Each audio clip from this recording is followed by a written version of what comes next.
mobilizatzeari ekin diote ikuskizunetako teknikariek, COVID-19 utzi duen babesgabetasun egoeraren aurrean neurriak eskatzeko.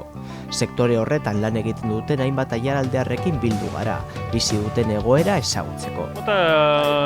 Ezberdinetako kasuistikak daude, Osea, autonomoak daude, baina autonomo gehienak autonomoak egiten dira enpresek horrela eskatzen dutelak, ez dizute kontratu bat egiten. Osea, beraientzako errazagoa da autonomoak kontratatzea. Gero badaude kontratu ez jarraiak dituzten langileak, hau da bakarrik lanaldiak sortzen dira eta lanaldi horretarako kontratuak egiten dizkizute, eta gero badaude ere kontratu luzeko langileak. Gure sektorea beti oso prekarioa izan da.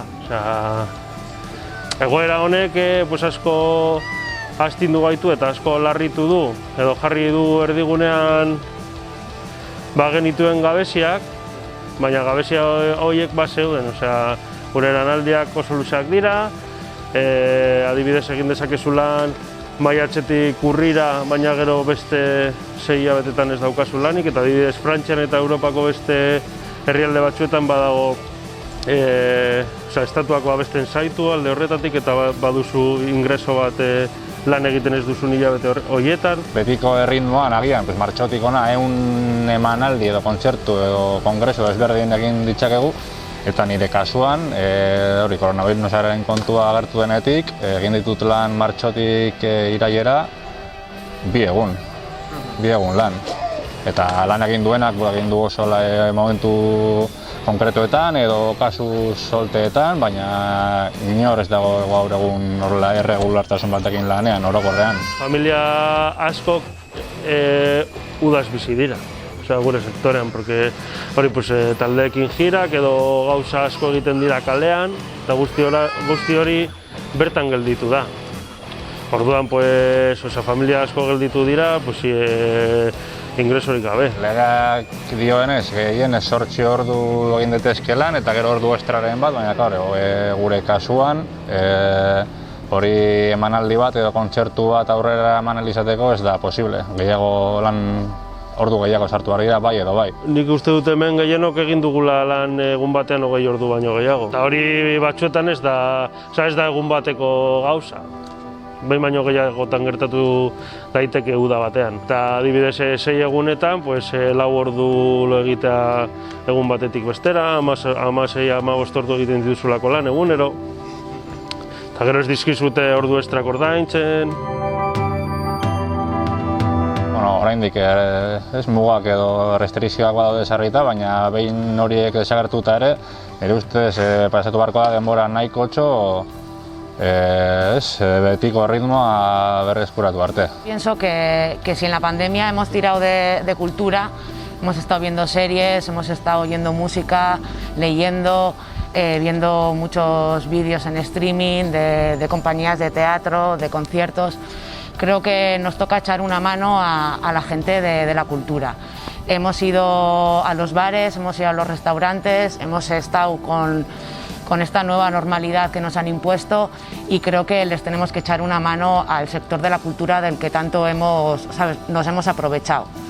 Creo que los ediles de cultura de los municipios, de los pueblos, de las ciudades deben de esforzarse un poco más en crear más eventos para que nuestra economía también se empiece a mover.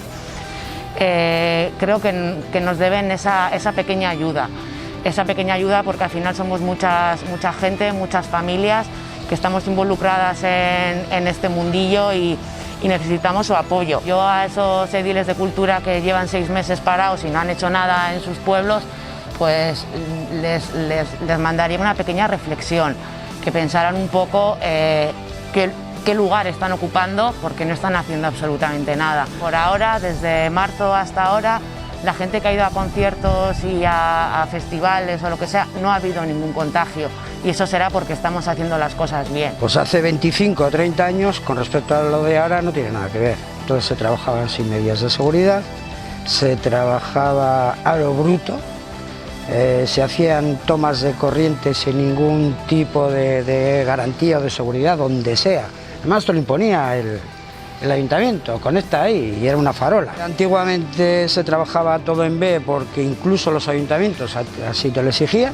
Un concierto decía, mira, le pago a una asociación cultural, ellos te pagan a ti.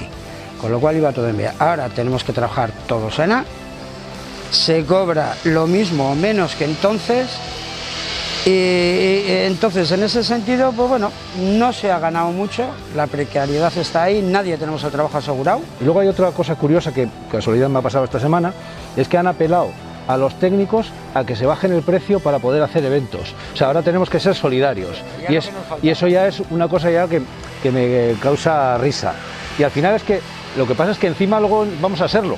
O sea, encima vamos a coger, nos vamos a bajar el precio para que las cosas salgan adelante. Y yo creo que nosotros y lo hemos hecho siempre, hemos siempre apretado.